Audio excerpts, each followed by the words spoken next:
todavía se están acomodando, les pedimos por favor que tomen sus asientos. Gracias.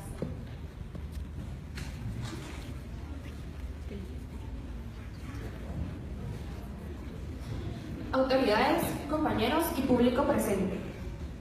Es un gran honor para la agrupación Integración Estudiantil darle la bienvenida a este debate Construcción del Estado.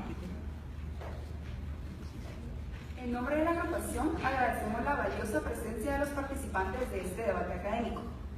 Lisa Noriega, quien tendrá a cargo la conducción del debate, es politóloga lativariana con estudios de maestría en política educativa, coordinadora general de la revista digital Brújula y además es catedrática del curso Debate y Oralidad en la Facultad de Ciencias Políticas y Sociales de esta casa de estudios. Maynor Alonso es estudiante de Ciencia Política en la Universidad San Carlos de Guatemala, columnista en Plaza Pública, destacado líder y dirigente estudiantil. Es integrante de USACES Pueblo, la Coordinadora Estudiantil Universitaria de Guatemala, el colectivo y el Honorable Comité de Huelga Alternativa de la Escuela de Ciencia Política. Ha fungido como secretario de Resolución de Conflictos y secretario general de la Asociación de Estudiantes de Ciencia Política.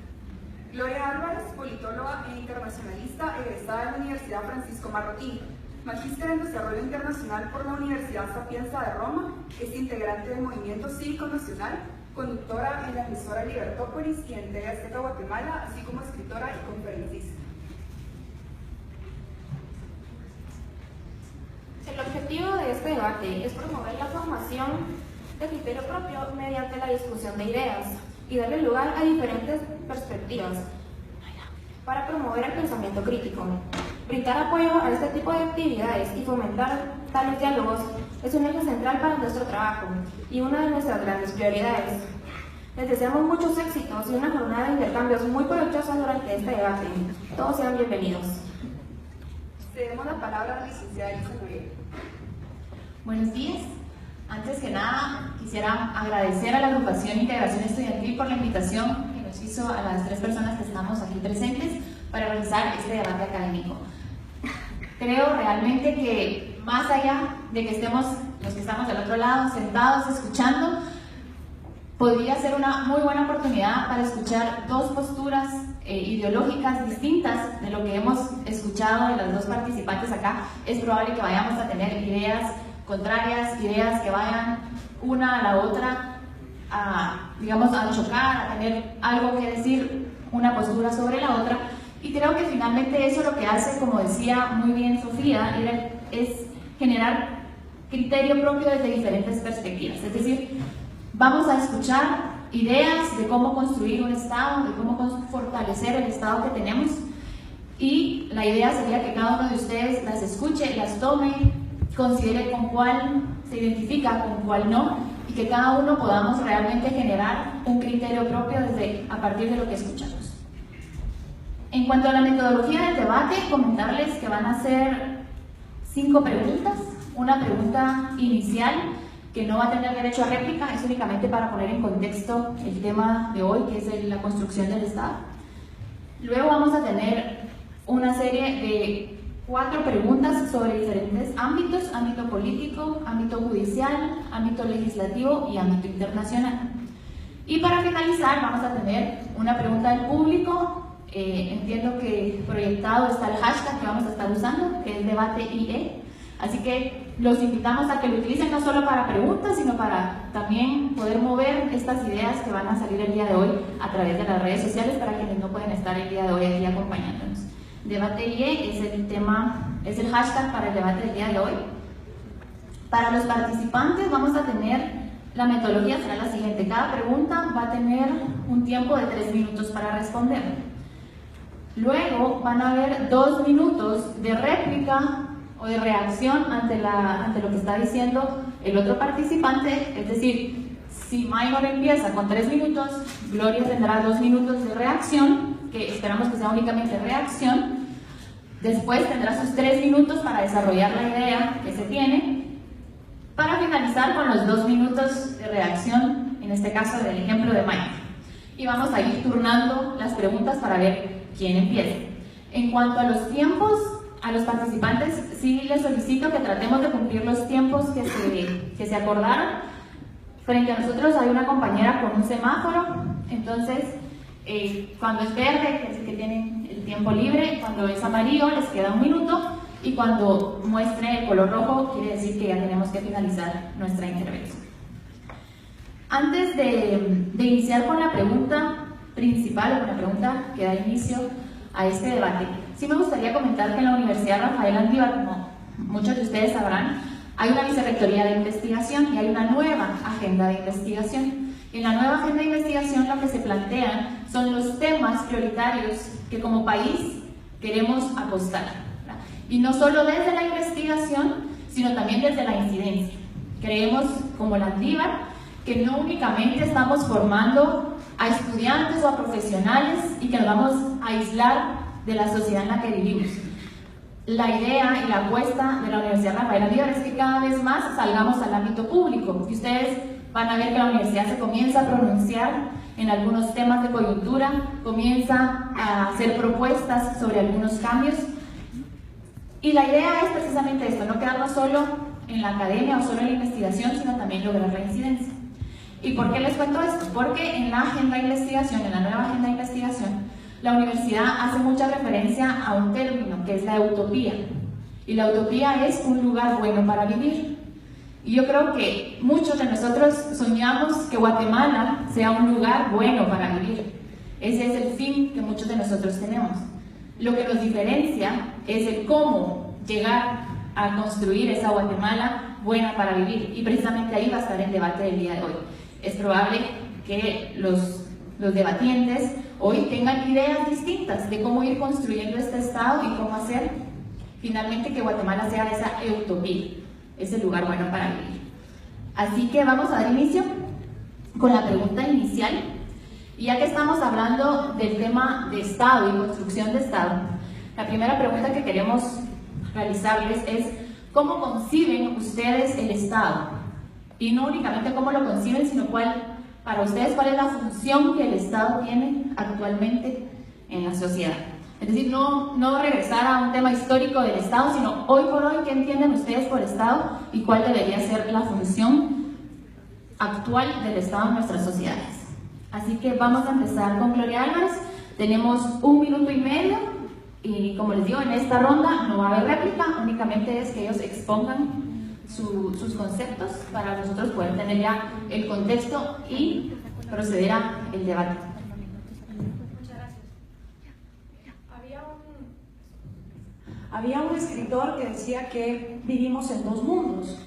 Un mundo es el mundo físico, donde todo es tangible y donde vemos todos la misma cosa, y el otro mundo es el mundo que creamos a partir de las conversaciones, donde podemos estar compartiendo el mismo espacio físico, pero cada grupo está compartiendo otro mundo porque está conversando de algo completamente diferente.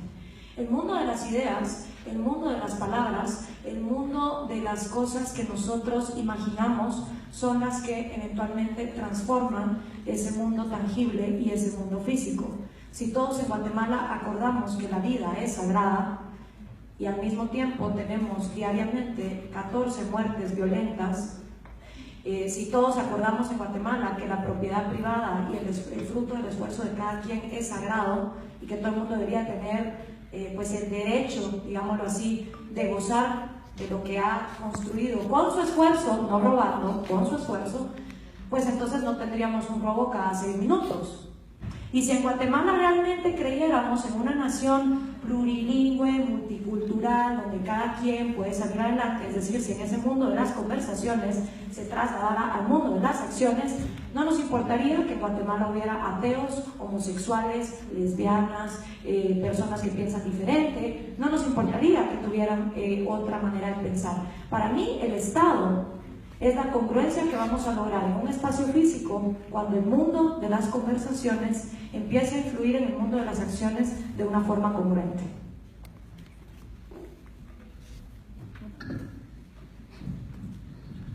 Gracias a todos por estar acá. El materialismo histórico indica que la familia primitiva fue la primera aglomeración humana que debió organizarse para la sobrevivencia de la especie, fundamentándose en la división del trabajo para conseguir el alimento necesario y en la ley del más fuerte para establecer jerarquías sociales. A pesar que todos debían trabajar para la sobrevivencia del grupo, eran los jefes de la familia quienes acumulaban los privilegios de poder y excedente que heredarían a sus sucesores, originando así la desigualdad que es perceptible hasta nuestros días. Sostenían rituales religiosos, normas morales y fuerza bruta, estas desigualdades se institucionalizaron, dando paso a las gens que servían de base para conformar el Estado occidental. Grecia introdujo la democracia de las élites, Roma el sistema jurídico republicano y la Edad Media repartió los territorios mientras concentraba el poder político en la Iglesia.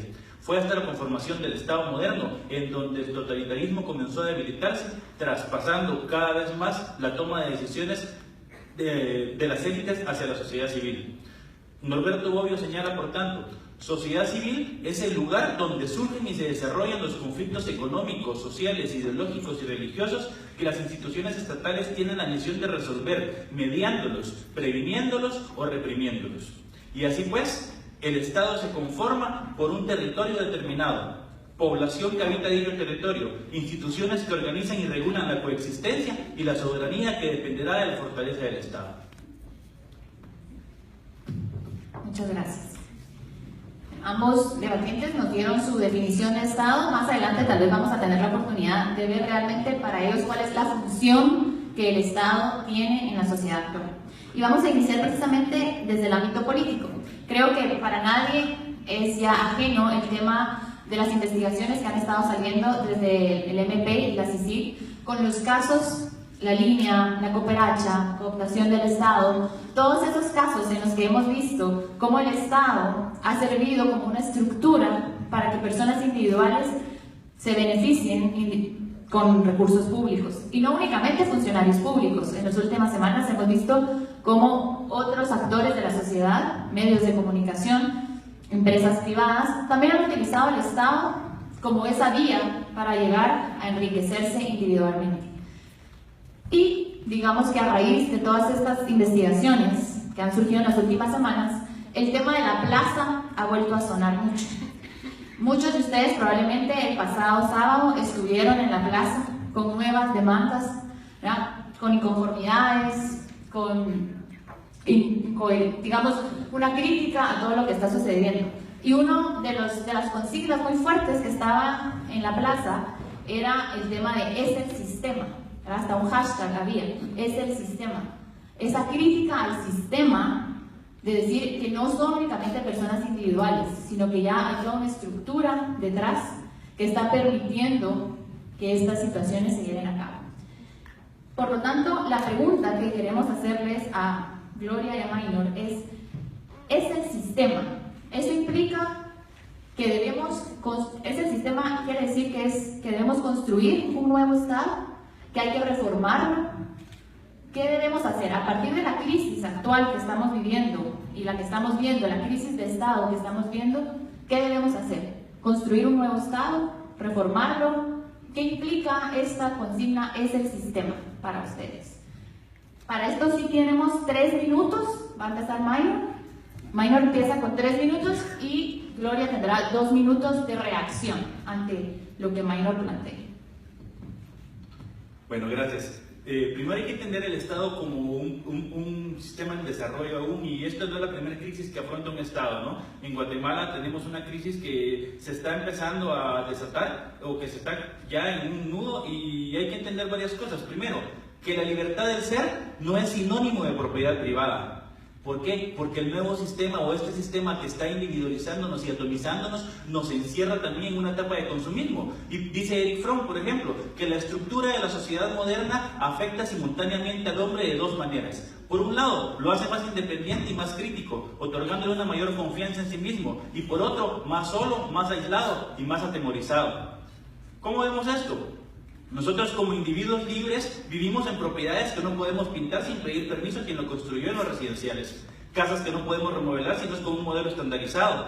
Pedimos permiso para ingresar visitas y llegar tarde por la noche. Nos identificamos y revisamos nuestros carros para poder visitar a nuestros familiares. Estudiamos rodeados de policías, cámaras de seguridad y vamos a la plaza a protestar, pero no nos sentimos seguros de caminar más allá de la Sexta Avenida.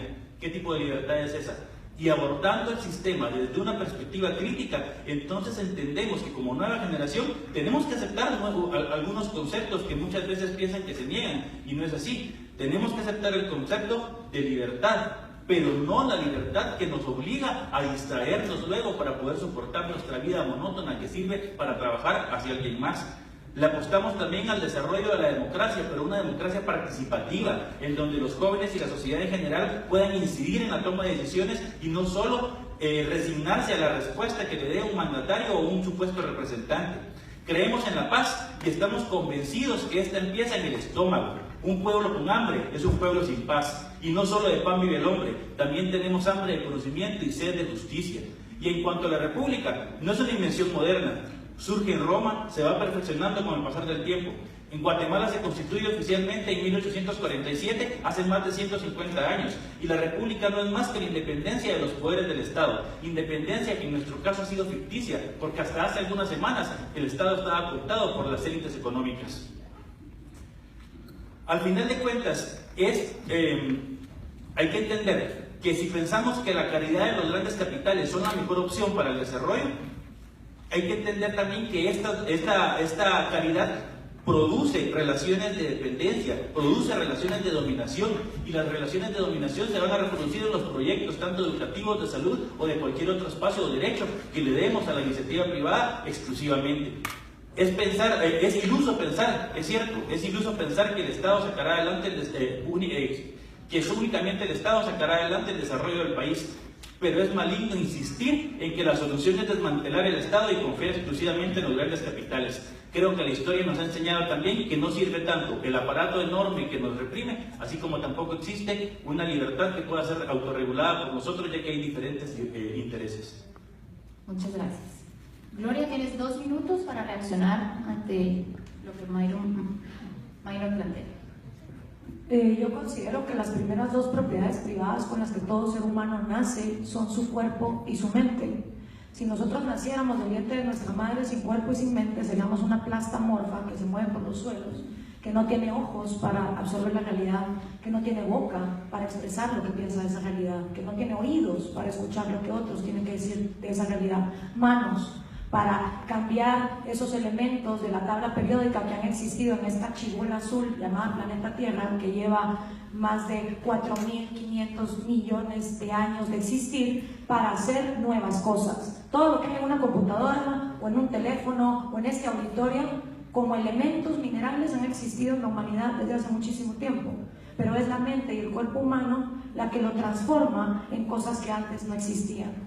Y la capacidad de confiar en esa innovación de un ser humano, un individuo que es libre, porque libertad no significa nada más que responsabilidad. Yo soy libre de tener sexo, pero no voy a ser libre si luego todos los niños que traigo al mundo no los alimento, no los nutro, y encima tengo un presidente o un candidato a presidente que me dice que no me preocupe, que yo puedo tener todos los hijos que yo quiera, si no es mi culpa. Entonces, la libertad empieza por ser responsables, por tener la habilidad de responder ante las consecuencias de los actos que nosotros mismos tenemos y que nosotros mismos decidimos tener. Porque la libertad está para lo que nos dé la gana, para distraernos si nosotros queremos, aunque nadie no quiera. Yo no puedo imponerle a alguien qué quiere hacer con su libertad. Lo que yo sí puedo decir es que ser libre es ser responsable. No es andar por la vida siendo un libertino, no tomando consecuencias sobre mis actos. Y lo que ha pasado en Guatemala es que le hemos delegado todo al Estado, que se encargue de hacer canchas de fútbol, que se encargue de dar bolsas de comida, que por cierto no sirven de nada, porque lo único que llevan esas bolsas es masa y grasa, ¿va? Que lo único que hace es atrofiar el cerebro de los niños para que entonces no tengan capacidad de imaginación o innovación. Entonces creo que la libertad empieza por ser responsables. Muchas gracias. Ahorita, Gloria, tendrás sus 3 minutos para exponer la idea, y yo sí pediría en este momento a Gloria Álvarez, y en los 2 minutos que Maynor va a tener, de responder a la pregunta: ¿tenemos que construir un nuevo Estado o debemos reformarlo? O ante esta crisis, ¿qué tendríamos que hacer? Yo sí creo que tenemos que construir un nuevo Estado. Creo que vivimos bajo una constitución altamente incongruente, que me recuerda a la recopilación de 72 libros en el Concilio de Nicea, que fueron escritos por aparte, con más de 1100 años de diferencia, y donde en una hoja te dice ojo por ojo, y donde en la otra te dice poner la otra mejilla cuando alguien te pegue. Y lo mismo pasa con nuestra Constitución.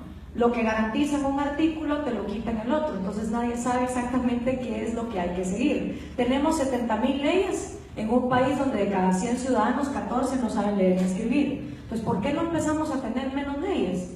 Sobre todo tomando en cuenta que la generación de los millennials luego de 140 caracteres pierden atención, sería mejor tener menos leyes, pero que todos las conociéramos. Entonces, primero creo que hay que reformar la Constitución y ponernos de acuerdo como guatemaltecos en cuáles son los principios y los valores bajo los que queremos vivir. La República no solo es la separación de poderes, la República es el único sistema de gobierno que concibe que la minoría más pequeña que hay es cada uno de ustedes. El individuo, su vida, su libertad y su propiedad, es decir, el fruto de su esfuerzo, como los únicos 3 pilares para los cuales está el gobierno. La República concibe que cualquier ciudadano es lo suficientemente capaz de salir adelante siempre y cuando no vengan a matarlo, siempre y cuando no venga un marero a tratarlo de extorsionar en la tienda de la esquina y siempre y cuando lo dejen en la libertad de ejercer la sexualidad o la creencia que le dé la gana. Vida, libertad y propiedad. La República asume que ningún ciudadano es idiota o inútil y teniendo estos 3 derechos garantizados puede salir adelante, puede ser parte del mercado o también puede no hacerlo, porque en un sistema donde la República permite que la economía fluya libremente, si 10 de ustedes se quieren ir a vivir a la montaña y vivir como hippies y no ser parte del mercado, también tienen la libertad de hacerlo, no hay problema. Entonces, lo que tenemos que entender es cuánto vamos a gastar y vamos a tener en esa república. Yo abogo por una descentralización fiscal.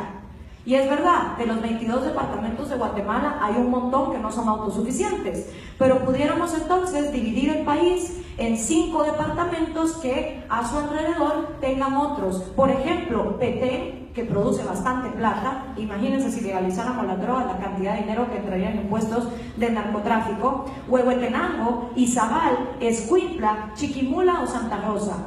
Estos departamentos pudieran servir como departamentos desectorizados y alrededor de ellos poner 5 o 4 departamentos más para entonces tener una descentralización fiscal. Confiar en que nuestra gente, si se le da el poder local de vigilar a sus alcaldes y gobernantes, van a hacer un buen trabajo. El subsuelo, ya quitárselo al Estado, dárselo a las comunidades indígenas que viven ahí. ¿Por qué? Porque el problema es que la Constitución le da el subsuelo al gobierno. Entonces, ¿qué pasa? Viene la minera, viene la hidroeléctrica y aunque la comunidad se ponga histérica, igual entra y hace lo que le da la gana. Si el subsuelo fuera de las comunidades, la minera y la hidroeléctrica tendrían que sentarse a negociar con las comunidades. Y si las comunidades dicen que no los dejan pasar, entonces no entrarían. Esa reforma a la Constitución, el quitarle recursos al Estado para dárselo a nuestra gente y el entender bien que los derechos individuales es lo principal para que una sociedad progrese libre y en paz, creo que por ahí empieza esa construcción de ese nuevo Estado. Muchas gracias, Gloria. Minor, tienen 2 minutos para reaccionar o refutar ante la propuesta. Bueno, hay que entender también, insisto, el Estado como un sistema que se sigue desarrollando y que tiene sus crisis, pero que de todos modos tenemos que continuar trabajando, porque el legado histórico que la humanidad ha dejado, tenemos que entenderlo también, tenemos que aprender de nuestra historia para que no vengan ahora a engañarnos con espejitos nuevamente. Entonces, por supuesto, tenemos que reformar el Estado, tenemos que cambiar ese Estado, y por eso es que apelo a que las nuevas generaciones ideen unas nuevas formas de colectividad e ideen nuevas formas de pensamiento para poder abordar esto. No podemos venir con ideas ya trazadas que están basadas en la desmantelación de un Estado. ¿Por qué? Porque la desmantelación del Estado nos vulnera también como sociedad y nos deja a merced de los grandes capitales. También la atomización de la sociedad. Hay que entender que el individualismo en la sociedad no es algo viejo, es algo reciente, es algo que viene derivado de la nueva estratificación de clases, en donde muchas clases ascendentes y muchas descendentes están en una mezcla que no tiene identidad, básicamente, y que nos tenemos que ir aglutinando según lo que podamos consumir, según lo que podamos comprar. Y aquí, ¿cuál es la verdadera situación que tenemos que notar? Que al final de cuentas la desigualdad sigue siendo el mayor flagelo que afrontamos como sociedad. ¿Por qué? Porque existen grandes cúpulas de capital que dejan que la clase media y la clase baja estén echándose penca entre ellos para ver cómo se rolan el dinero entre ellos y se rolan el dinero y nada. Simple y sencillamente nunca vamos a ascender o vamos a estabilizarnos. Tenemos que apostarle a una sociedad más justa, equitativa y sostenible. Entonces también magnífico que la libertad nos dé la opción de poder decidir qué hacer. Pero yo también conocí a muchas personas en la terminal. Cuando vine a trabajar con mi mamá, conocí a una muchachita, por ejemplo, que se llamaba Kimberly, que era la mujer más hermosa del mundo y que podía tener mucho carisma para ganar un micrófono, pero al final de cuentas estaba condenada a vivir toda la vida en la terminal porque su mamá trabajaba ahí y a estar recibiendo educación de una escuela que tenía 2 profesores para los 6 grados. Entonces, hay desigualdades que no podemos obviar, y a eso es a lo que vamos. La construcción es inminente. Muchas gracias, Mana. Vamos a pasar a la segunda pregunta. Una vez que ya vimos más o menos cuál es, ahora vamos adentrándonos a la postura de cada uno de los debatientes sobre cómo deberíamos construir o reformar el Estado de acuerdo a cada uno. Y vamos al tema judicial. En el tema judicial vamos a hablar del acceso a la justicia a los pueblos indígenas, ¿no? El Acuerdo sobre Identidad y Derecho de los Pueblos Indígenas, en los acuerdos de paz, reconoce que Guatemala es un país multiétnico, pluricultural y multilingüe. Sabemos que la mayoría de la población en este país es indígena y de esta población, alrededor del 30% tiene únicamente su idioma materno como el idioma que domina, y no domina el español, el castellano, ningún otro idioma. Y esto muchas veces dificulta el acceso a la justicia. Por lo tanto, en esta idea de ir generando esta Guatemala donde todos podamos vivir bien, ¿cuál es la propuesta de cada uno de ustedes para construir el sector de justicia en un Estado multicultural? Vamos a iniciar esta vez con Gloria Álvarez, tiene 3 minutos para exponer su punto de vista. En una república, quien primero manda es la Constitución. No es el presidente, no son los diputados, no son los alcaldes. Es la Constitución, las reglas del juego, donde vamos a establecer quién, si las viola, se castiga y quién, si las sigue, es premiado. Entonces, después de la Constitución, el poder más importante, antes que el presidente o los diputados, es el organismo judicial. Y resulta que en Guatemala, de cada 100 quetzales que entran al erario público, solamente 2 se van a seguridad y justicia. 98 pesos se van a cualquier otra cosa que pareciera fuera más importante en un país donde, repito, hay 14 muertes violentas diarias y un robo cada 6 minutos. Resulta que solo 2 quetzales se van al organismo judicial. Como consecuencia de esto, de 340 municipios que tenemos en el país, solamente 30 tienen una delegación del Ministerio Público.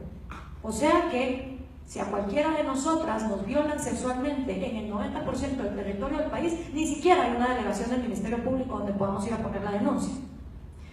Entonces, si no ponemos las prioridades en lo que nos está pasando, que es que nos están violando el derecho a la vida, y entendamos que el derecho a la vida es el más importante de todos, porque si te quitan tu vida, ya todo lo demás da igual. El derecho a tu propiedad privada, porque no solo es que te roben, son también las extorsiones de los mareros, es también que llegue una minera y una hidroeléctrica y como el subsuelo es del Estado, pues entonces te quiten de ahí. Y por supuesto que te violen el derecho a la libertad, porque hay muchas cosas de la cultura indígena que valen la pena rescatar. Yo soy la primera que a cualquier lado que voy expongo los textiles de Guatemala, las artesanías, las cosas magníficas que salen de la imaginación y la innovación de nuestra cultura. Soy también muy estudiosa de la cultura maya, que ya estaba extinta 600 años antes de que vinieran los españoles en sus grandes civilizaciones, ya estaba dividida en varios grupos.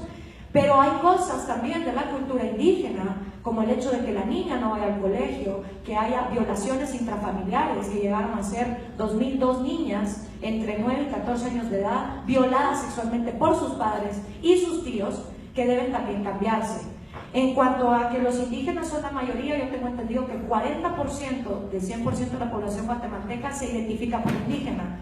Ahora, yo ayer subí un video sobre el ADN, donde demuestra que todos somos una licuadora genética, ¿va? Y que yo creo que independientemente del paquete fisiológico en el que venimos envueltos como individuos, tenemos 3 derechos fundamentales que deben ser respetados por igual. Y el día que en Guatemala por lo menos se respete la vida, la propiedad privada y la libertad en los 340 municipios, con una delegación del Ministerio Público capaz de tener también traductores para el área, entonces podemos hablar de otros derechos si ustedes quieren. Pero si no empezamos por lo básico, esa construcción del Estado va a estar muy difícil. Gracias. Primero que nada, señalar que Gloria no abordó el tema de diversidad dentro del sector justicia y hay que entender que su concepción de folclore y obvio desconocimiento de los sistemas de justicia indígena denotan que la política de proponer que las comunidades sean propietarias del subsuelo solamente quiere indicar despojo de las grandes transnacionales hacia comunidades desprotegidas por completo. Y a partir de acá hay que entender y estar atentos, porque si algo nos ha enseñado la historia es que los grandes capitales son brillantes para confundir sus intereses con el bien común. Gracias. Maynor, ahorita tienes 3 minutos para ampliar y explicar el tema en cuanto a la pregunta inicial del sector, la reforma del sector justicia. Gracias. Bueno, investigando un poquito en el sector justicia durante las últimas semanas tuve el privilegio en un evento de conocer a don Juan Zapata o don Juan Zapeta. Don Juan Zapeta es una de las autoridades ancestrales de Santa Cruz del Quiché, y él me está explicando algunas de las regularidades o algunas de las situaciones día a día de su trabajo como autoridad. Y hay que entender varias cosas. Primero, que en municipios como Santa Cruz del Quiché, incluso Chichicastenango, hay incluso un 95% de resolución de problemas y conflictos sociales a través de las alcaldías indígenas y de las autoridades ancestrales legítimamente reconocidas. Segundo, que hay muchas comunidades en donde sí hay presencia de alcaldías indígenas, en donde hay presencia de autoridades ancestrales, pero no llega al Estado. Y por tanto, tenemos a toda una serie de instituciones que son distintas en una lógica, no son de lógica occidental, pero que de todos modos regulan y resuelven conflictos que ya están trabajando y que no se les es ni reconocida, ni respetada, ni mucho menos dignificada. Entonces mi invitación es concreta. Primero, dejemos de negar la coexistencia del derecho positivo y los sistemas de justicia de las autoridades ancestrales en nuestro Estado, porque eso ya se da. Dejemos también de negar el trabajo legítimo que se desarrolla incluso en las comunidades a donde nuestro Estado no tiene capacidad de llegar. Dejemos de menospreciar el trabajo de las personas como Juan Zapeta que hacen apoyo a su comunidad. Y por supuesto, dejemos la visión homogenizadora que nuestra lógica occidental promueve y asumamos el reto de construir un Estado verdaderamente diverso. Construyamos un Estado incluyente, respetuoso, que plantee una ruta alternativa posible a la crisis inminente que la geopolítica afrontará en las próximas décadas, causada por estados impositivos y excluyentes. Y asumamos el reto como país de crear un Estado verdaderamente diverso. Y este Estado verdaderamente diverso se va a fundamentar en el respeto a lo que ya existe y en el permitir que estas instituciones se vayan solidificando, en el darles a las instituciones de justicia maya o a las instituciones de justicia legítima de los pueblos la oportunidad de seguir proliferando, de seguir institucionalizando, porque no podemos negar que la colonia hizo un corte rotundo y que aún ahora se están empezando a recuperar. Entonces, como América Latina, tenemos el gran reto de asumir nuestra diversidad y de poder crear, a partir de esta diversidad, un Estado que sepa respetar cada una de las formas de pensamiento. Y eso, señores, es verdadera libertad. Dejemos de pensar que todos tienen que pensar igual que nosotros, que todos tienen que entender igual que nosotros, que todos tienen que usar la misma lógica occidental que todos tenemos, y aprendamos a respetar lo que cada uno de nosotros tenemos para aportar a este país que finalmente nos obliga a convivir a todos juntos. Muchas gracias, Maynor. Gloria, tienes ahora 2 minutos para reaccionar ante lo... Yo no tengo ningún problema con que las comunidades tengan sus propias maneras de tener arbitrajes de justicia, mejor todavía. Si con lo ineficiente que es el Estado, si alguien nos puede hacer el favor de tener una mejor alternativa, por mí no hay ningún problema. La cosa es que realmente las reglas sean justas y que no haya dentro de ellas machismo, sobre todo machismo. Porque en este país, si los machos solo fueran los hombres, serían unos peludos viviendo arriba de los cuchumantanes. El problema es que las mujeres son machistas también, y por eso es que vivimos en la sociedad que vivimos, y eso hay que reconocerlo, también es parte no solo de la cultura indígena, de la ladina también. Ahora, a mí me intriga cómo Maynor confía plenamente en la autodeterminación de los pueblos a la hora de sistemas de justicia indígenas, pero luego desconfía de esa misma autodeterminación a la hora de decir, démosles el subsuelo. O sea, son buenos para administrar justicia, pero no van a ser capaces de sentarse con una transnacional y decirle, papadito, si vos querés venir a meter aquí tu minera y tu hidroeléctrica, me vas a dar tantas becas para mis niños, nos vas a dar tanto reforestación para la comunidad, etcétera, etcétera. O sea, yo sí confío en la autodeterminación de los individuos, en poder decidir mejor que cualquier burócrata sentado en una oficina lo que les conviene, sean indígenas, sean marinos, estén en el área rural o estén en la ciudad. Yo creo que la gente puede tomar mejores decisiones económicas y jurídicas para su vida que cualquier burócrata. Por eso apuesto por la descentralización, apuesto por quitarle el subsuelo al Estado, apuesto por legalizar el matrimonio homosexual, apuesto por legalizar las drogas. Ahora díganme ustedes en qué parte de la historia de Guatemala estas son ideas retrógradas que nos quieren volver a venir a vender con espejitos, porque entrado el siglo XX, los indígenas no tenían derecho a acumular propiedad privada. Eras muy morenito, lo siento, nunca en tu vida vas a tener una parcela. Entonces, ¿cómo nosotros podemos concebir que una persona no pueda ser dueña del fruto del sudor de su propia frente? Eso me parece que es lo más injusto para una sociedad, porque no puede haber bien común si no hay bien individual para cada uno. Muchas gracias. Les recuerdo que estamos usando el hashtag DebateIE. La última ronda de preguntas va a ser de alguna pregunta del público hacia los participantes, así que les recordamos que lo utilicen. Vamos a seguir con el siguiente ámbito, que es el ámbito legislativo, el tema de las leyes. Podríamos hablar de muchísimas leyes que están en discusión, sin embargo, hemos decidido abordar el tema de la ley electoral y de partidos políticos. Ustedes sabrán que en mayo se aprobaron las reformas a la ley electoral y de partidos políticos, y que sin saberlo, porque todavía no habían salido las investigaciones de la CICIG, uno de los cambios fuertes que se dio fue en el tema del financiamiento a los medios de comunicación, el tema de financiamiento privado y financiamiento público. Eso fue algo que quedó regulado, el tema de que las frecuencias de los medios de comunicación son del Estado y que los medios de comunicación únicamente arriendan estas frecuencias. Sin embargo, hubo otras reformas que se estaban buscando que no se lograron. Entre ellas, el tema de las cuotas de género y de grupo étnico, el tema de los listados abiertos y la democratización interna de los partidos políticos. Entonces, la pregunta para los debatientes es: ¿consideran que las reformas a la ley electoral y de partidos políticos, tal y como quedaron, contribuyen realmente a esa construcción de Estado que ustedes ven como ideal? Las reformas a la ley y lo que quedó fuera, tal vez ustedes lo hubieran apostado a que entrara o no. Entonces, esta vez empezamos con Mayra, 3 minutos. Bueno, muchas gracias. Primero que todo quiero mostrar mi descontento o inconformidad o insatisfacción por cómo quedaron las reformas. Es cierto, es un avance, pero es un avance demasiado pequeño para las movilizaciones que tuvimos el año pasado, en donde pudimos empujar reformas muchísimo más importantes. Y aunque todos quisiéramos construir un nuevo sistema político y cada quien tendría una visión, yo me voy a concentrar en 3 aspectos principales. El primero de ellos es el fortalecimiento del Tribunal Supremo Electoral. Tenemos que promover un incremento presupuestario para el Tribunal Supremo Electoral y nuevas capacidades de control y sanción. ¿Por qué? Porque solo así el tribunal puede ejercer su carácter supremo, teniendo presencia en todo el territorio nacional y en las dimensiones correspondientes.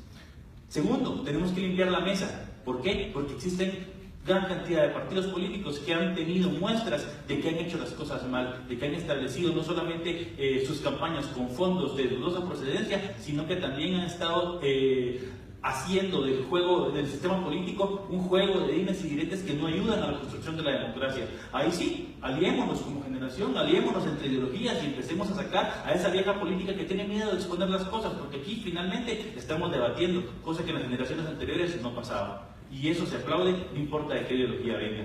Y el tercero y más importante, el financiamiento de los partidos políticos. ¿Por qué? Porque no solamente nos ayuda a que la competencia sea justa, sino que también ayuda a democratizar al interno de los partidos políticos. Ahora la pregunta es ¿cómo? Bueno, iniciativas privadas que pueden cooptar o un Estado que es incapaz también de asumir una responsabilidad como tal por la debilidad que tiene. A mí me parece curioso que pensemos que todos elegimos al Estado cuando tenemos el Estado más débil del mundo. O sea, eso no existe, simple y sencillamente. Cualquier Estado que esté alrededor del país va a tener mayor fortaleza y mejores capacidades para poder responder. Así que no vengamos a pensar que nuestro Estado lo está manteniendo, para nada. El financiamiento, entonces yo lo plantearía quizás mixto, pero mixto bien regulado. ¿Cómo? con las propuestas, por ejemplo, que en las mesas para la reforma profunda del Estado se habían consensuado con varios sectores de la población, en donde el financiamiento privado entra a un fondo común y se reparte de manera equitativa entre los partidos políticos. Así promovemos también que las ideas sean las que manejen la política y no sean los grandes capitales los que pongan a personas sentadas ahí. ¿Por qué? Porque quizás a ustedes les pasó lo mismo, pero a mí en la universidad conocí a dos personas, a Juan que toda la vida estuvo trabajando en un partido político que no tenía capacidad más allá de empezar a volanteando, de empezar a crear algunas cuestiones, y bueno, cuando terminó, lo único que pudo hacer es ser asistente de algún diputado, mal pagado, tuvo que dejar de estudiar. Pero tenemos también a Francisco, un estudiante mediocre por completo, que finalmente era hijo de un gran finquero, que dio mucho dinero al Partido Patriota y que paró siendo diputado en el Parlamento Centroamericano. Entonces, pues, hay que empezar a atacar esos problemas de fondo. Nosotros en el Movimiento Cívico Nacional presentamos las 12 trampas de la supuesta reforma a la ley electoral, que a mí me parece un burdo maquillaje, otra vez más con los congresistas creyendo que nos van a dar a tol con el dedo y viéndonos la cara de tontos, asumiendo que en este país nadie lee la letra fina.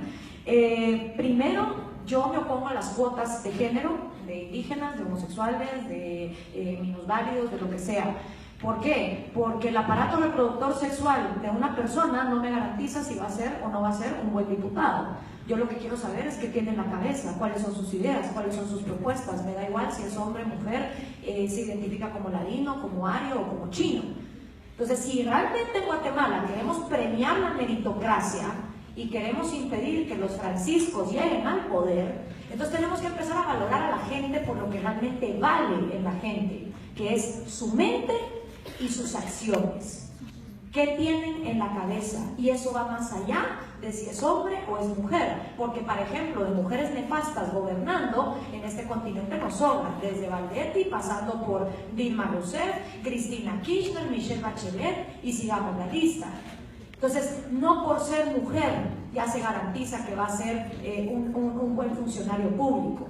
Lo que hay que empezar a premiar en Guatemala es la meritocracia, y una excelente manera de hacerlo, que fue una de las propuestas que quedó fuera, son los listados abiertos. ¿A cuenta de qué tenemos que estar obligados a votar por el chorro de gente que nos pone un partido político que ya sabemos que no son partidos políticos? Son agencias marketineras, creadoras de caudillos del momento, que luego se disuelven cuando el cuate no queda. Entonces, en el momento en que los guatemaltecos tengamos la opción de votar individualmente, entonces Juan va a poder ser electo sin necesidad de meter a Francisco, porque aunque estén en la misma lista, yo me voy a poder ir al lugar número 19 y votar por él. Otra de las cosas es que dejó fuera en la ley electoral o esta reforma que los comités cívicos también son una manera de organizarse. Por si se han dado cuenta, yo estoy muy a favor de la descentralización, y los comités cívicos surgen localmente como alternativas. Pues resulta que las reformas a la ley electoral dicen que los comités cívicos solo pueden gastar 10 centavos, mientras que los partidos políticos pueden gastar 50 centavos. Entonces ya ahí ya van en desventaja, pues ya van amputados. Ahora, una última cosa, estas elecciones pasó algo que ojalá no se pierda en Guatemala. A pesar de que a mí el cuate no me parece el mejor presidente, pero Jimmy Morales ganó por primera vez siendo el candidato que menos pisto puso en la campaña. Eso nunca había pasado en Guatemala, y ojalá no lo perdamos, porque la política es oferta y demanda, mucha. Y si la demanda empieza a demandar que los políticos no anden gastando en vallas, en radio y en tele, y empiezan a votar por el que menos gaste, pues entonces los políticos van a empezar a dejar de gastar tanto pisto, y quizá en este país deja de haber ese tipo de corrupción, pero eso depende de los votantes. Gracias. Ahorita eran los 2 minutos de reacción, tocaba los 3 minutos de desarrollo. No sé si hay algo más que deseas agregar. Bueno, y obviamente yo sí me opongo al financiamiento estatal de los medios de las campañas políticas. Yo no sé cuántos de ustedes aquí pagan impuestos, pero una de las propuestas era que de tus impuestos se pague la campaña política. Pues yo no estoy de acuerdo, porque todos mis impuestos se van a usar o para financiar partidos del Opus Dei o partidos comunistas con los que yo ideológicamente no estoy de acuerdo, o Mayor con sus impuestos va a tener que pagar partidos libertarios con los que tampoco estoy de acuerdo. Entonces no se vale, creo yo, que el dinero de uno sea utilizado para financiar partidos con los que uno no comparte ideología. Muchas gracias. Maynor, 2 minutos para reaccionar ante lo expuesto por Gloria.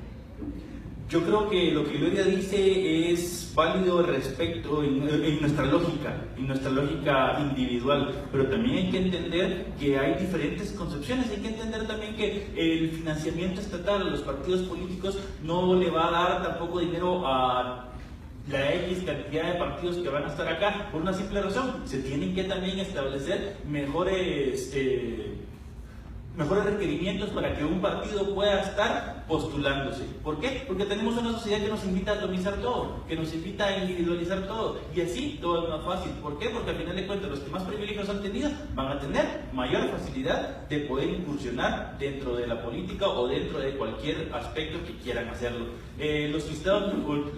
Los listados uninominales continúan siendo parte de la tendencia individualizadora, y realmente todo lo que va a estar diciendo acá Gloria, a mi parecer, va a ser en tres aspectos: el primero, la desmantelación del Estado; el segundo, la organización de la sociedad; y el tercero, la facilitación de ingreso de los capitales a cualquier tipo de incidencia.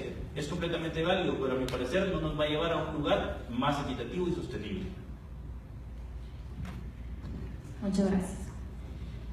Y finalmente vamos con la última pregunta acordada para el debate, que es desde el ámbito internacional y tiene que ver con el tema de la CICIG y todo. A mí me parece fantástico que en Guatemala haya una cacería de brujas calibre la que se está dando. Creo que es el momento donde los nuevos emprendedores, gente como Ecofiltro, la chava de Wakami, Mircini Moriyatis, una nueva clase emprendedora y empresarial de guatemaltecos que no han cooptado al Estado con tal de hacer billete, que no le tienen miedo al libre mercado, que no llaman a su diputado y le dicen: vos, haceme un favor, poneme un proteccionismo, un arancel, porque quieren venir aquí los hindúes con su producto igual que el mío. Yo creo que es el momento en que una nueva clase empresarial que está dispuesta a competir en un mercado global, que no le tiene miedo a ofrecer un mejor producto y de mejor calidad, que no necesita estarse escondiendo las faldas de papá gobierno para tener privilegios, se levante y dé la cara.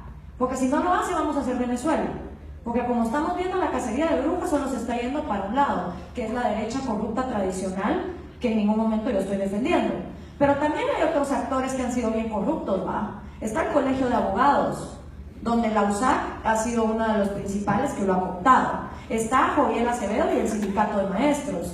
Está el Pacto Colectivo del Sindicato de Salud. Entonces, también me gustaría ver que la cacería de brujas sea pareja, para arriba, para abajo, para el centro, para un lado y para el otro, para que la CICIG realmente haga un trabajo que sea para todos por igual, ¿sí? Eso por un lado. Ahora, a más CICIG, menos autonomía del organismo judicial guatemalteco, ¿sí? Mientras más tiempo le deleguemos a otros a hacer el chance, que es nuestra harta obligación, pues entonces menos tiempo estamos teniendo para fortalecer al Ministerio Público y el organismo judicial y las instituciones guatemaltecas, que hagan que haya suficientes cárceles para no tener que estar usando carpas y hacer asentamientos Iván Velázquez con todas las capturas que se han dado, para que las cárceles tampoco sean centros de hacinamiento. No veo una CICIG que esté hablando de construir nuevos centros penitenciarios, no veo una CICIG que esté hablando de cómo hacer que el 90% del territorio del país que no tiene una delegación del Ministerio Público lo tenga.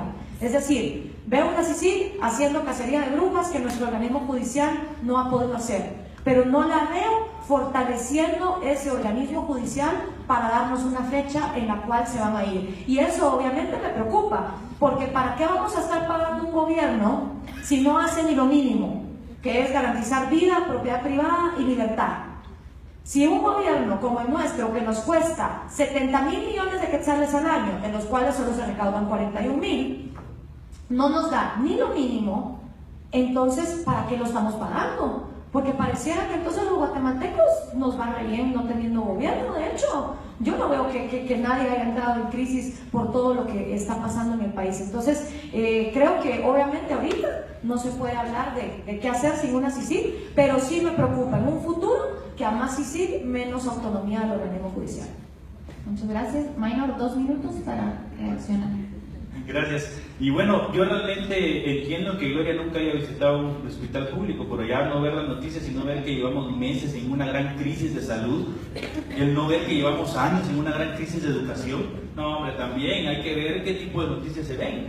Y hay que aclarar, nosotros estuvimos como sector estudiantil de la Universidad de San Carlos exigiendo también justicia hacia afuera y justicia hacia adentro. ¿Por qué? Porque nosotros estamos conscientes que las instituciones, grandes instituciones como la Universidad de San Carlos, que tiene 340 años de historia, que tiene más de 300.000 estudiantes, que tiene una carga histórica bastante fuerte de tendencia crítica y de beneficio social, son importantes de rescatar. Que sí, por supuesto, la corrupción está adentro de ahí y no puedo empezar a hablar a detalle de esto porque créanme que son situaciones peligrosas adentro. Tenemos estructuras criminales y de eso no lo negamos y vamos a empezar como generación no solamente a rescatar la institución, sino que a ganarnos el legítimo derecho de poder manejarla y poder reencauzarla, obviamente con la fiscalización de todos.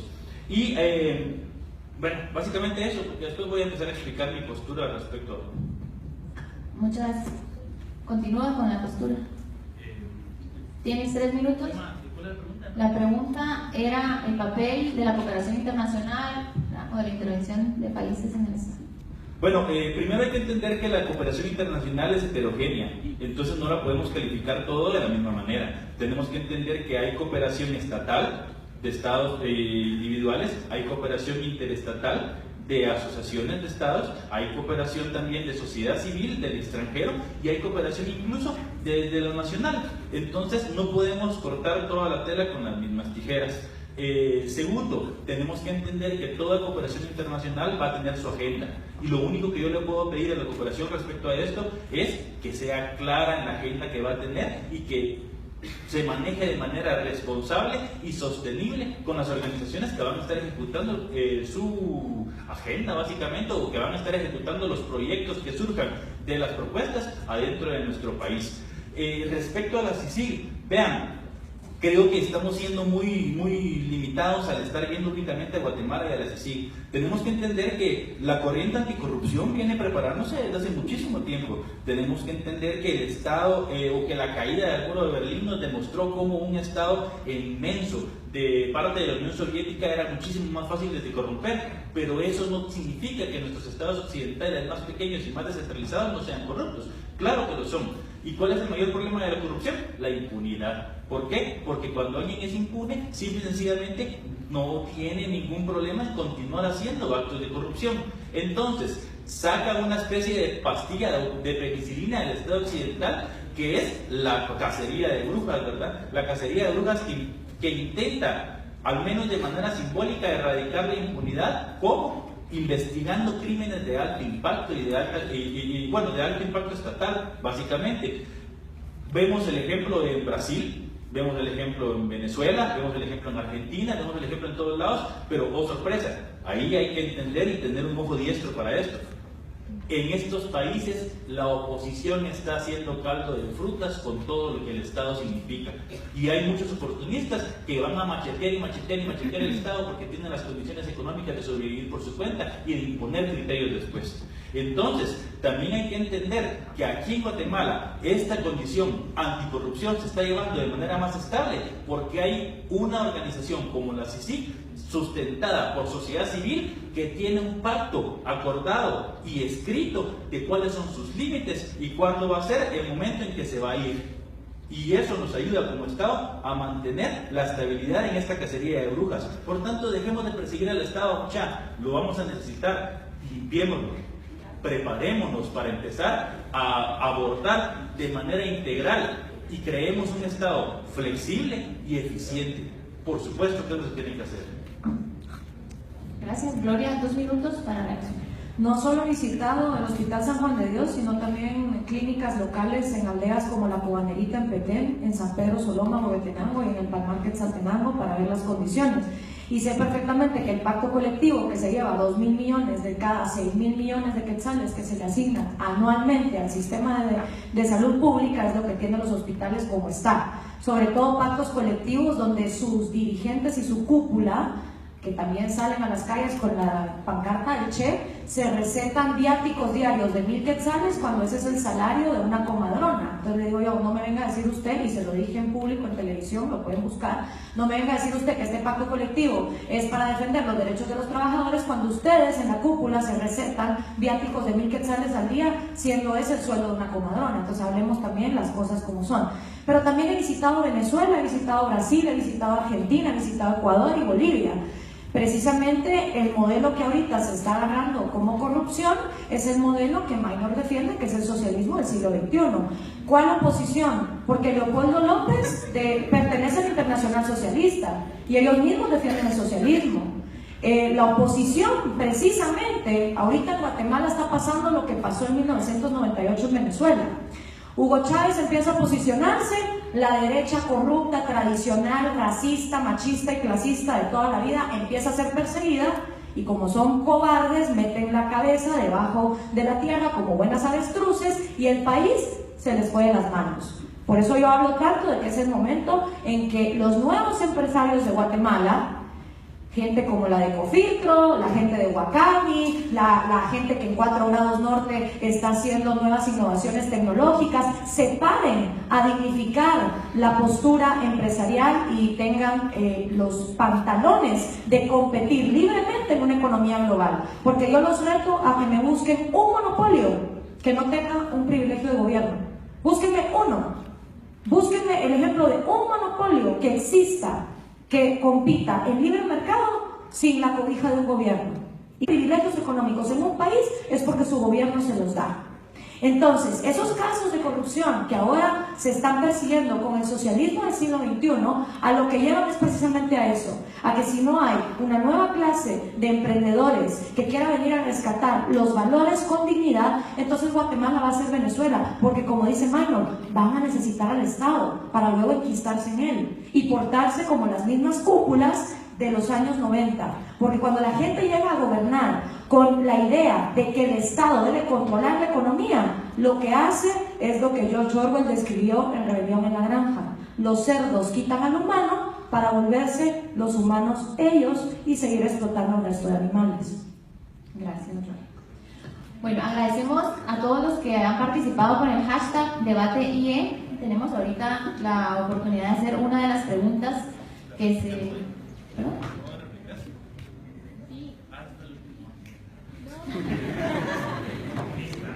Bueno, vamos a hacer la pregunta del público y la pregunta que se hace uno de los usuarios es en el tema de la corrupción actual y el estado que tenemos y lo que se está haciendo. Y muchos de nosotros estamos buscando cambios a corto plazo ante un sistema que lleva años, ¿verdad?, desde una estructura de beneficios. Entonces Mario Mancía pregunta, ¿cómo se podría combatir la idea de los guatemaltecos que tanto aspiran por un cambio a corto plazo? Él menciona cómo se podría combatir. Entiendo que no está de acuerdo con la idea de que los guatemaltecos que aspiran a un cambio a corto plazo, pero podríamos ampliar la pregunta a esto que está pasando ahorita, la desmantelación de estos casos de corrupción. Hay algunos, ¿verdad?, que apelan mucho al tema de cambios a corto plazo, la plaza y querer ir viendo resultados, y otros más por resultados a largo plazo. ¿Cuál es su opinión? Bueno, gracias. Yo creo que podemos cambiarle un poquito el enfoque. ¿Por qué? Porque sí es cierto, no podemos buscar cambios profundos inmediatamente cuando el problema viene desde hace décadas, cuando el problema viene desde que decapitaron por completo la organización social, a los movimientos estudiantiles, cuando decapitaron por completo la academia y la intelectualidad, cuando nos dividieron en distintos sectores creando diversas universidades, cada quien con una ideología o cada quien con un criterio socioeconómico. Ese fue el primer detonante y no lo vamos a cumplir en un año, no lo vamos a cumplir en 2 años de protesta, tampoco en 3. Sin embargo, ver esto como un proceso nos ayuda. ¿Por qué? Porque ya hemos tenido victorias grandes y hay que hacerlas notar, porque la primera victoria que tuvimos el año pasado en la movilización del 2015 fue la victoria hacia el terror que nos impedía salir de la casa, hacia ese terror en donde alguien decía comunismo y todos salíamos corriendo. Esa es la primera victoria que ahora tenemos. Y a partir de esa identidad, a partir de ese miedo que nos estamos quitando, tenemos que ahora quitarnos el miedo de asumir el liderazgo del Estado. Es más, yo le invito a Gloria también, fiscalice, participe, vamos a estar construyéndolo juntos. Esa es la idea. Dejemos de estar creando temor con cuestiones que ni siquiera nos competen. Son estados que han actuado responsablemente en otros lados, por supuesto. Son ideologías que han actuado responsablemente en otros lados, por supuesto. Pero eso no quiere decir que yo siga identificando como enemigo de la sociedad la desigualdad, y eso no quiere decir que yo siga luchando por un Estado cada vez más justo, igualitario o equitativo y sostenible. Porque esa es la palabra que hoy por hoy nos hace falta como especie: sostenibilidad. Muchas gracias. Tenemos la misma metodología, 2 minutos de reacción. ¿De reacción? De reacción. Bueno, yo creo que menos mal y se dio la división de diferentes universidades y que cada quien pueda irse a la universidad que más le acoja, con diferentes carreras y diferentes ideologías, porque en la diversidad es donde se logra esa nación pluricultural y multilingüe. El monopolio que tuvo la San Carlos durante 3 siglos creo que no le estaba haciendo ningún favor a nadie, y de hecho esta fue la primera universidad que le vino a montar la competencia, así que felicitaciones por ustedes. Ahora, yo creo que vamos a empezar por la parte de la desigualdad. Hay un libro que se llama Pobreza y Progreso, de Deepak Lal, que demuestra varias cosas. La primera es que las ayudas intrafamiliares, como las remesas, son 3 veces más eficientes en sacar a una familia de la pobreza que cualquier programa social de gobierno, y eso está demostrado. Otra de las cosas que este libro evidencia es cuán igual de miserables éramos hace 300 años en el mundo entero, sobre todo en América Latina. Entonces, la desigualdad es algo natural. Desde el momento en que salimos de vaginas diferentes, somos desiguales. Y vamos a tener desigualdad en el trato que tenemos de nuestros abuelos, de nuestros padres, de nuestros hermanos. La desigualdad es parte de la naturaleza.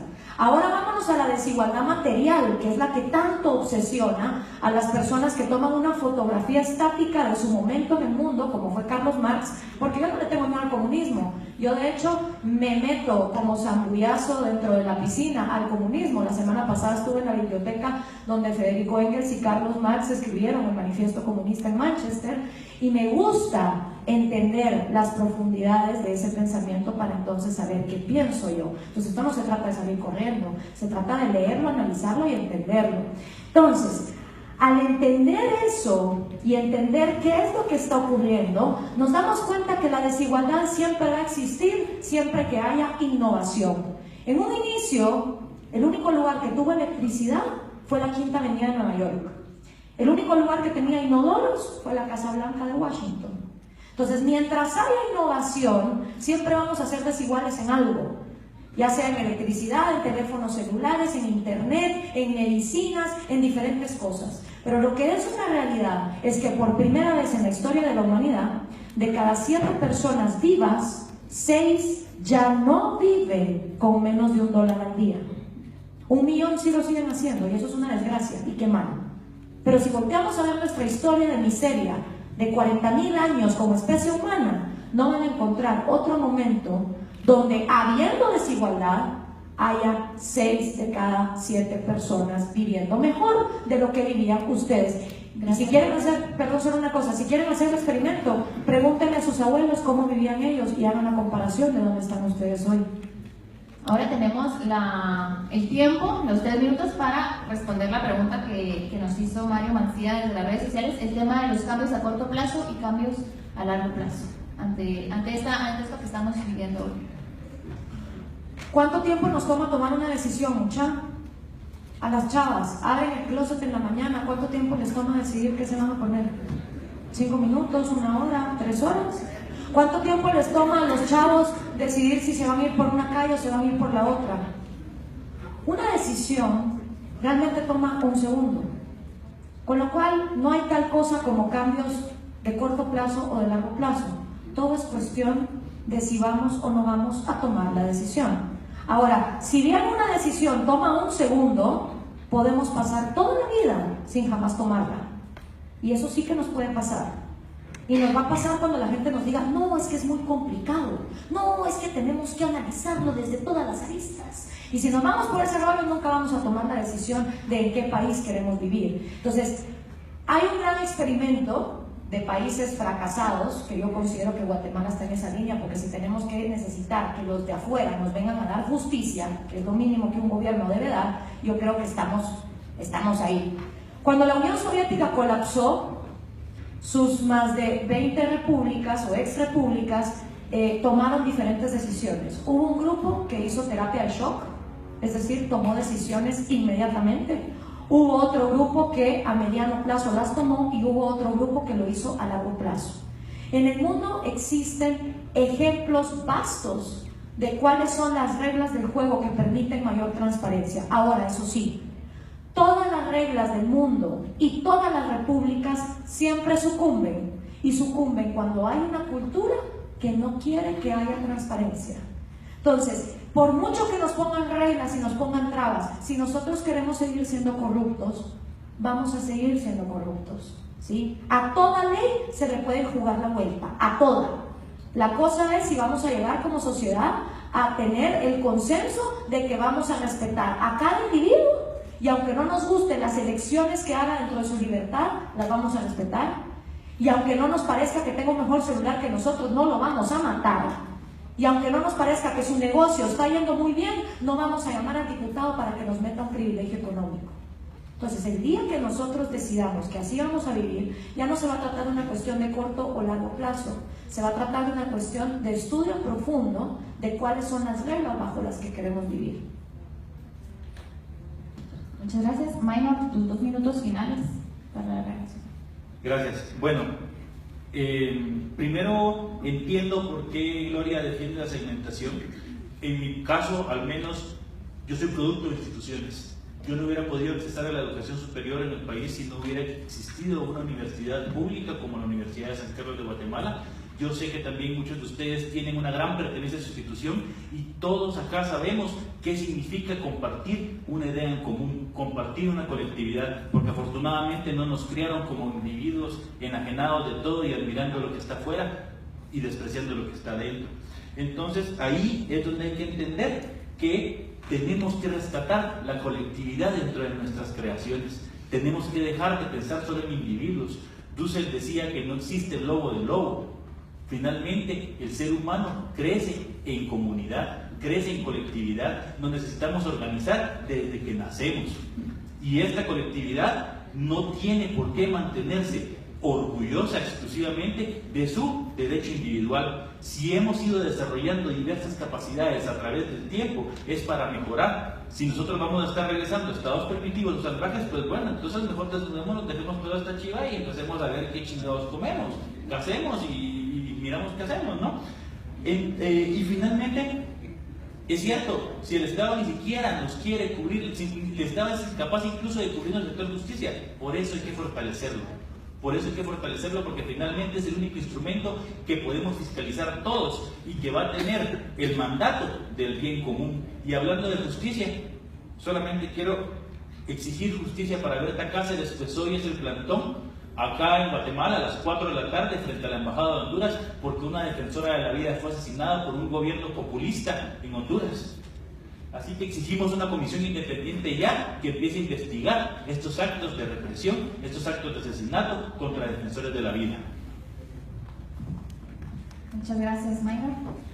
Bueno, en este momento hemos finalizado la ronda de preguntas. Agradecemos a los que escribieron sus preguntas desde el hashtag y debate IE.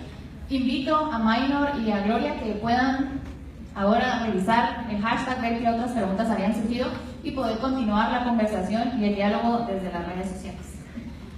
Para ir finalizando, pues entre las anotaciones y lo que pudimos escuchar, vemos que hay algunas coincidencias, que siempre podemos encontrar algunos puntos en común. Tanto Minor como Gloria están de acuerdo que el Estado se debe reformar. Gloria apuesta más por una reforma desde su concepción de república, garantizando los derechos de libertad, propiedad y la vida. Y Minor plantea una reforma del Estado partiendo del tema de la desigualdad que existe actualmente en el país, buscando una sociedad justa, equitativa y nuevas formas de colectividad y sostenible. Ambos estuvieron de acuerdo en que están de acuerdo que no están de acuerdo con cómo quedaron las reformas a la ley electoral y de partidos políticos. Sin embargo, los dos difieren un poco en qué se podría haber mejorado. Maynor apuesta más al tema del fortalecimiento interno de los partidos políticos y cómo llegan al poder. Gloria proponía más el tema de la meritocracia, listados abiertos, y otra en contra del tema de las cuotas, etc. Ambos están de acuerdo con el tema de la lucha contra la corrupción, y en la CICIG creo que ahí coincidieron bastante bien en el tema de poner límites a estas intervenciones. Y en el tema del sistema de justicia, pues ambos abordaron el tema de la autodeterminación de los pueblos, sin embargo con algunas diferencias en cuanto a en qué ámbitos lograr esa autodeterminación. Así que por mi parte yo agradezco a los dos debatientes por estar aquí, por el respeto que se manejó, también al público. Esperamos que realmente, como decíamos al principio, hayamos tomado las ideas y poder tener un criterio propio en cuanto a lo que se plantea. Por mi parte yo me retiro, ahorita viene la despedida. Muchas gracias.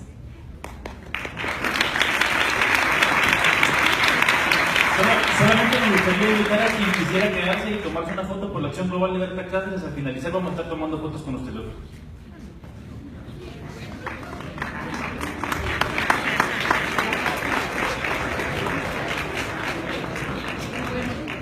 Agradecemos la presencia de los distinguidos invitados que nos acompañaron hoy, y a continuación haremos la entrega de los diplomas en los que se lee la Agrupación Integración Estudiantil de la Universidad Rafael Landívar, Facultad de Ciencias Políticas y Sociales, otorga el presente diploma a Gloria Álvarez y Maynor Alonso en reconocimiento a su valiosa participación en el debate académico Construcción del Estado.